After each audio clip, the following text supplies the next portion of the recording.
All right, guys, welcome to the Police Fitness Prep Training Standards, Fitness Standards.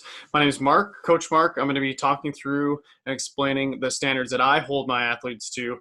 These are by no means the same as the law enforcement that you are applying for will hold you to. The tests are generally very different, and there's no guarantee that if you meet these standards that you will pass your physical abilities test, but I'm fairly confident that you will. On the flip side, just because you don't meet these standards does not mean that you won't pass your test either. So keep that in mind. Each individual test is different. This document is going to show you how to test your current level of fitness, can help you identify your areas of weakness, which helps maximize your training and making it more effective and less wasted time. Disclaimer, just because with every sort of physical activity, especially high exertional ones, there's always a chance of injury. If you think that is at all in your future, make sure you get assessed and maybe do these tests under supervision of a trainer. So first thing we're going to go over is the strength standards. If you have any questions on exercises themselves, you can always check out the link in this document, but let's go over the tests and how this document works a little bit. So for the strength portion, we have 6 different tests that I recommend you taking. So the first is going to be a bench press. The next one's max 60-second sit-up, a sit and reach flexibility, a push-up test, a deadlift, 5-rep max, and then a standing long jump. So everything in blue is going to be a hyperlink to other web pages that are additional resources. The first test that I link to is a 1-rep max bench press test.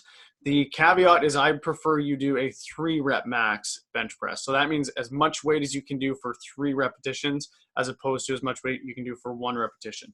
This keeps the weight a little bit lower, mitigates that chance of injury.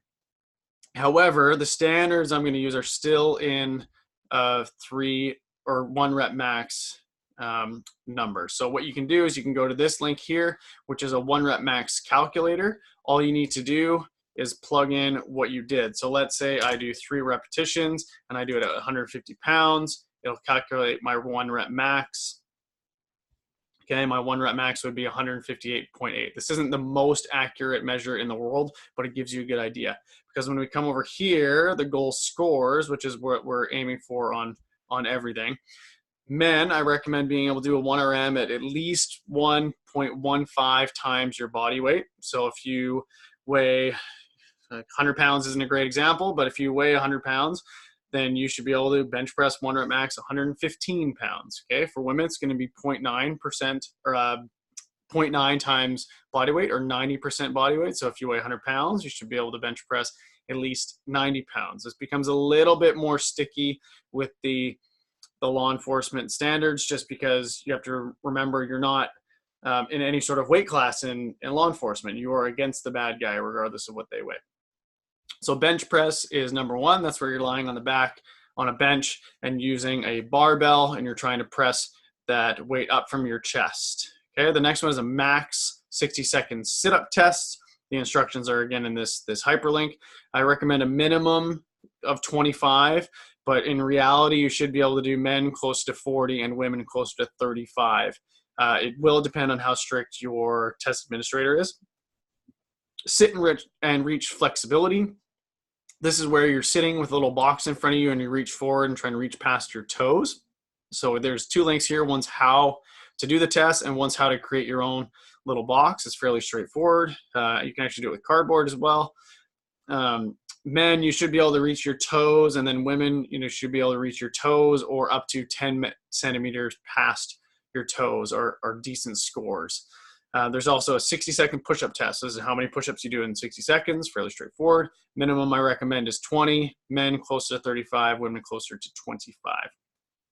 Deadlift, 5-rep max. So this is a deadlift technique video, but you can test yourself and you should be able to do at least a 3-rep max of 1.5 times your body weight. I would actually recommend that's closer to your 5-rep max that you can do 1.5 times body weight for men, and then women at least your body weight for multiple reps. The last one is lower body power. This is a standing broad jump, so 2 feet together and then a broad jump. Men, I'd like to see you close to 235 centimeters. Women close to 180 centimeters. By no means are these impossible to reach. Are they ambitious for some? Sure. I think that's reasonable. But if you're shooting for these standards, you know you're heading in the right direction. We go down to conditioning. For conditioning, we only have two different tests. We have a 1.5 mile, and then we have a beep test. So the 1.5 mile is more of an aerobic test. The beep test is more anaerobic. It's really going to tax your energy system. Not to say that the 1.5 mile run is not, but it's going to be a longer duration. So on the 1.5 mile run, max time I want everybody at is 14 minutes. But for men, I recommend you're under 12 or closer to that 12. And then women, I recommend you're 13 or under as well. This does become harder if you're a big, strong dude or a big, strong woman. Your aerobic system might not be as robust as your strength. But keep in mind that these are standards that many law enforcement academies use as a 1.5 mile run. So this is going to be a really good one to test for.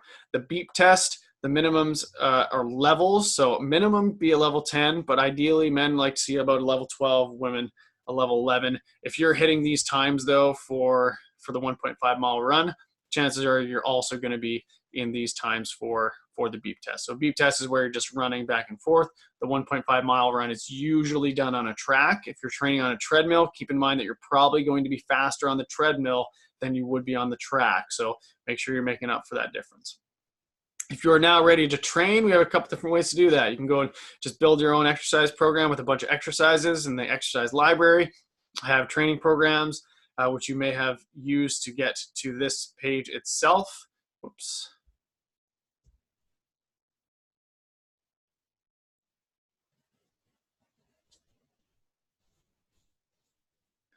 We also have equipment resources, so if you want to train from home, and then a couple helpful articles if you're struggling with, say, the push-pull or the vault or etc. You can go check that out and help with your training and get yourself a competitive time. If you have questions, you can hit me up, mark@leofitness.ca. Happy training. Welcome to your new career.